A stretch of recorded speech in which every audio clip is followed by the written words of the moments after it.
صورت حد من غير ما يعرف ممكن تتحبس. اعرف حقك في الخصوصية في القانون المصري.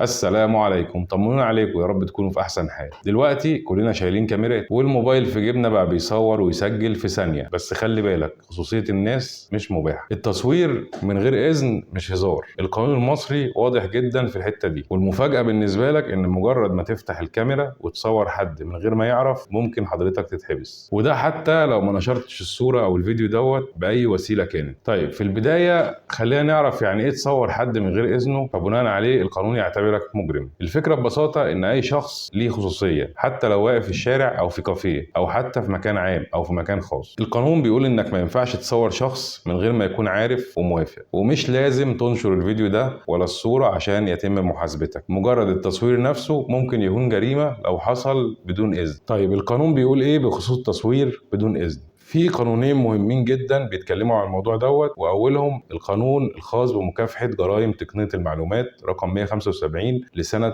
2018 في مادته ال 25، ومضمونها بيقول ان اي حد ينتهك خصوصيه غيره باستخدام الانترنت او التكنولوجيا زي الموبايل، سواء بنشر صور او معلومات بدون اذن، ممكن يتعاقب بالحبس مده لا تقل عن 6 شهور او غرامه ما تقلش عن 50,000 جنيه، او العقوبتين دول مع بعض. والمهم هنا ان القانون ما اشترطش انك تنشر الصورة دي او الفيديو، فاعتبر بمجرد انك صورتها بدون اذن ده كفاية جدا، وده في بعض الحالات لاعتبارك معتدي على الخصوصية. ثانيا المادة 309 مكرر من قانون العقوبات، واللي بتقول في مضمونها ان اي حد يسجل او ينقل محادثة او يصور شخص في مكان خاص من غير اذنه ممكن يتحبس مدة لا تزيد عن سنة. يعني لو صورت حد في بيته او في عربية او في كافيه وهو قاعد لوحده او مع حد، دي تعتبر اماكن خاصة، والقانون بيحمي اللي فيها بشكل كامل. طيب ايه الامثله الواقعيه على الموضوع ده؟ فمثلا واحد بيصور فيديو لنفسه في الجيم وورا ظهره في الكادر في شخص واضح الملامح ومش واخد اذنه، او واحده صورت صاحبها وهو بيتكلم في مكالمه شخصيه وبعدها ضحكت عليه ونزلت الفيديو دوت على الستوري في اي وسيله من وسائل التواصل الاجتماعي، او يوتيوبر بيسجل رد فعل الناس في الشارع من غير ما ياخد موافقتهم المسبقه. كل الامثله دي ممكن تعتبر جريمه لو الشخص اللي متصور اشتكى وتم اثبات ان التصوير ده بدون اذنه. وفي النهايه واجب اننا نكون عارفين ان الخصوصيه مش رفاهيه ولا كلام فارغ، ده حق قانوني، ولو حد صورك من غير اذنك لك كامل الحق انك تقدم بلاغ. وبنقول لكل حد بيصور او بيسجل من غير اذن خلي بالك القانون ممكن يحاسبك، حتى لو انت شايف ان الموضوع بسيط او هزار. اللي بتصوره النهارده ممكن يكون سبب في مشكلتك بكره. احترم خصوصيه الناس عشان الناس تحترم خصوصيتك، عشان كمان تحافظ على حريه غيرك وما